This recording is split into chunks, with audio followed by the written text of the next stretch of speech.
et de ma propre histoire avec le handicap.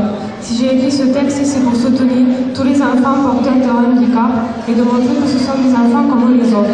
Les enfants autistes sont des enfants qui sont dans leur monde, ils ont du mal à communiquer, font des gestes répétés, ils ont du mal à comprendre notre langage. Il y a d'autres types d'handicap qui se retrouvent aussi dans l'autisme, comme la dyslexie, qui sont des difficultés pour lire, dyspraxie, qui sont des difficultés à faire certains gestes de la vie quotidienne, comme écrire, s'habiller, faire du sport. La dysphasie, qui sont des difficultés à former des phrases, à comprendre ce qu'on nous dit. Ce n'est pas facile de vivre avec tous les jours, car on a plus de mal à faire certaines choses que les autres. Il nous faut plus de temps et on est parfois critiqué. Les gens se moquent de nous sans prendre la peine de nous connaître, et ça c'est vraiment dommage, car s'ils creusaient plus à l'intérieur de nous, ils verraient que l'on est des êtres certes différents, mais très attachants, très volontaires pour surmonter les difficultés et donc pleins de courage. On a juste besoin d'être soutenus, aidés et vus comme des personnes normales malgré nos difficultés. Moi-même, j'ai un handicap qui porte le nom de dyspraxie. J'ai eu le syndrome de West, c'est-à-dire des crises d'épilepsie à l'âge de 5 mois. J'ai pris des médicaments et maintenant je n'ai plus de crise. Et cela m'a laissé des séquelles. C'est cela qui a provoqué mon handicap. Pendant toute mon enfance, j'ai été suivie par des psychomotriciens, des pédopsychiatres, des ergothérapeutes. Et cela m'a aidé à progresser, même si j'ai encore quelques difficultés. Des problèmes d'écriture, mon écriture est illisible, j'ai du mal à rattraper un ballon, car il faut courir en même temps, à faire plusieurs choses à la fois, à interpréter les supports visuels, comme les schémas, cartes. J'ai quelques problèmes à motricité fine, et je ne suis pas très à l'aise dans mon corps. On s'est beaucoup moqué de moi au collège à cause de mes difficultés en sport et sur ma façon de marcher. Je n'avais pas beaucoup d'amis, on me rejetait, et je peux vous dire que ça fait mal, car ce n'est pas de notre faute si on est comme ça. Les gens qui nous critiquent feraient mieux de se mettre à notre place. Ils n'aimeraient sûrement pas avoir un handicap et être critiqués comme cela. Je termine ce texte en disant à tous ceux qui ont un handicap, faites tout ce que vous pouvez dans la vie pour vous en sortir et ignorez les gens qui vous critiquent. Ils ne méritent pas que vous vous occupiez d'eux. Je soutiens toutes les personnes qui ont un handicap et je préfère ignorer ceux qui critiquent. Merci.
Suzanne